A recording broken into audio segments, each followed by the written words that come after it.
নমস্কার বন্ধুরা, village food process চ্যানেলে আপনাদের সবাইকে স্বাগত জানিয়ে আজকে নিয়ে চলে এসেছি গাজরের একটা দারুণ রেসিপি। এই রেসিপিটা আপনারা খুব সহজেই বাড়িতে বানিয়ে নিতে পারবেন। বাজারে তো এখন প্রচুর সবজি পাওয়া যাচ্ছে, সবজির সঙ্গে সঙ্গে গাজরও কিন্তু প্রচুর পাওয়া যাচ্ছে, তাই ভাবলাম আজকে গাজর দিয়ে কিছু বানাই। আজকে একদম খুব সাধারণভাবে আপনাদের কাছে গাজরের হালুয়া রেসিপিটা শেয়ার করব। তাহলে চলুন এবার শুরু করা যাক। প্রথমে আমি এখানে 4টে গাজর নিয়েছি। এই গাজরটার ওজন আছে প্রায় 500-700 মতো। তো এই গাজরগুলোকে আমি খুব ভালো করে ধুয়ে নিয়েছি। এবার আমি গায়ের যে খোসাটাকে ছাড়িয়ে নেব।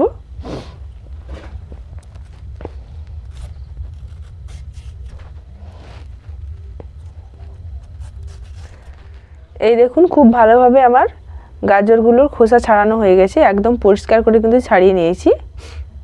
এবার আমি এটাকে গ্রেট করে নেব। এই দেখুন, আমি এখানে একটা গ্রেটার নিয়েছি, তো এই গ্রেটারে আমি গ্রেট করে নেব।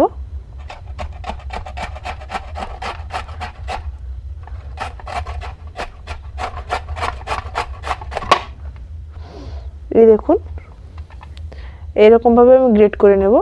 খুব বেশি পাতলাও না, খুব বেশি মোটাও না, দেখুন মিডিয়াম সাইজের হয়েছে।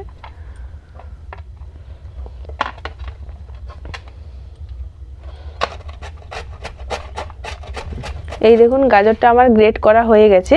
দেখুন কতটা গ্রেট করার পর কতটা গাজর বেরিয়েছে। আর দেখুন আমি এইভাবে গ্রেট করেছি, খুব বেশি পাতলাও নয়, একদম মিহি নয়। এবার পরবর্তী স্টেপ আমি করে দেখাচ্ছি, আর এটা একদম খুবই সাধারণভাবে করে দেখাচ্ছি যাতে করে সবাই এই গাজরের হালুয়াটা বানাতে পারে, আর একদম খুব কম উপকরণ দিয়ে বানাবো। এদিকে আমি কড়া গরম করতে বসিয়ে দিয়েছি, আর এখানে আমি দিয়ে দিচ্ছি কড়ার মধ্যে কিছুটা পরিমাণে ঘি। আমি এখানে জমাট ঘি 1 চামচ নিয়েছি, এটা গলে কিন্তু 2 চামচ হয়ে যাবে। ঘিটাকে খুব ভালোভাবে আমি গলিয়ে নেব। প্রথমে ঘিটা দেখুন খুব সুন্দরভাবে গলে গেছে। এবার আমি গাজরগুলোকে দিয়ে দেব।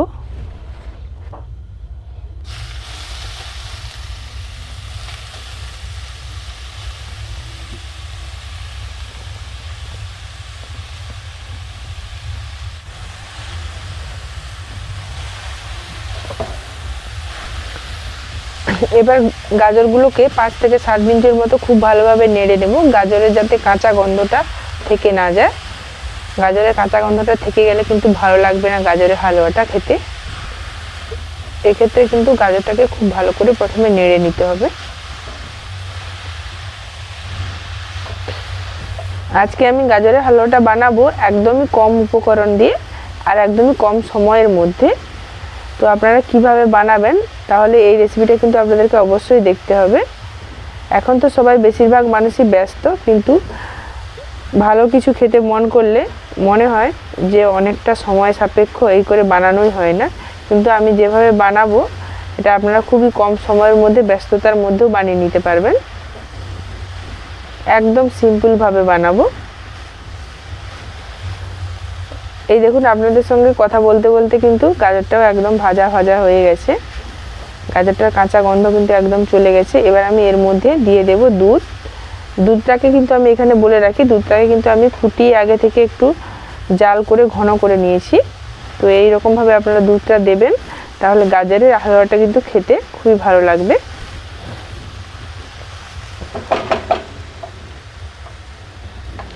এখানে আমি আগে থেকে ফুটিয়ে জাল করে রাখা দুধটা দিয়ে দিচ্ছি।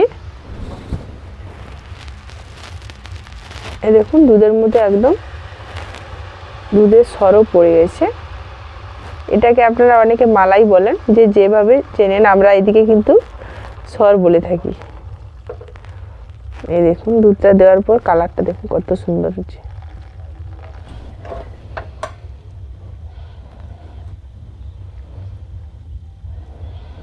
এবার আমি এই দুধটাকে দেওয়ার পর এবার ঢাকা দিয়ে দিয়ে গাজরটাকে এই দুধের মধ্যে কিন্তু সেদ্ধ করে নিতে হবে। এই দেখুন, গাজরগুলো কিন্তু খুব ভালোভাবে সেদ্ধ হয়ে গেছে দুধের মধ্যে। এবার আমি এর মধ্যে চিনি যোগ করব। এখানে আমি পরিমাণ মতো চিনি দিচ্ছি। আপনারা যেভাবে গাজরের পরিমাণ নেবেন সেইভাবে কিন্তু চিনির পরিমাণটা দেবেন।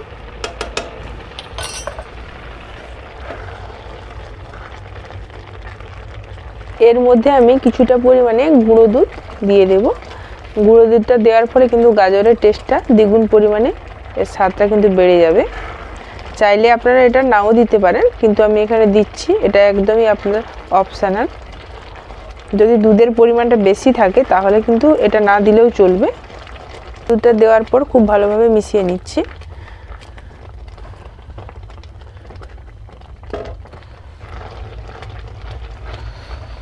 এই দেখুন আমার গাজরের হালুয়াটা প্রায় হয়ে এসছে। এই অবস্থায় আমি দিয়ে দিচ্ছি 4টে থেতো করে রাখা এলাচ। এতে করে ফ্লেভারটা খুব দারুণ আসবে।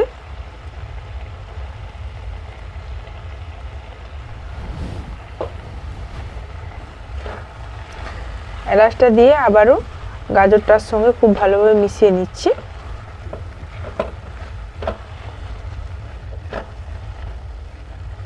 এবার আমি সবশেষে দিয়ে দিচ্ছি কিছুটা পরিমাণে কাজুকে আমি কুচিয়ে নিয়েছি, দিয়ে দিচ্ছি। আর এর মধ্যে দিয়ে দিচ্ছি কিছুটা পরিমাণে কুচনো আলমন্ড বাদাম।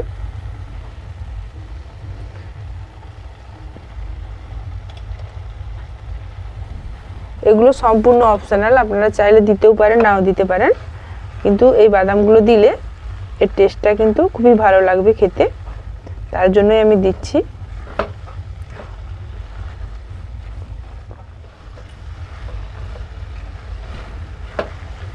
এই দেখুন আমার গাজরের হালুয়াটা একদম রেডি। এবার আমি এটাকে নামিয়ে রেখে দেব। একদমই খুব সাধারণভাবে বানালাম। আজকের রেসিপিটা আমার কেমন লাগলো তা আপনারা অবশ্যই কমেন্টে জানাতে কিন্তু ভুলবেন না। আজকের মতো আমি এখানেই রেসিপিটা শেষ করছি। ফিরে আসছি আবারও একটি নতুন রেসিপি নিয়ে। আপনারা সবাই ভালো থাকুন, সুস্থ থাকুন, সাবধানে থাকুন। ধন্যবাদ।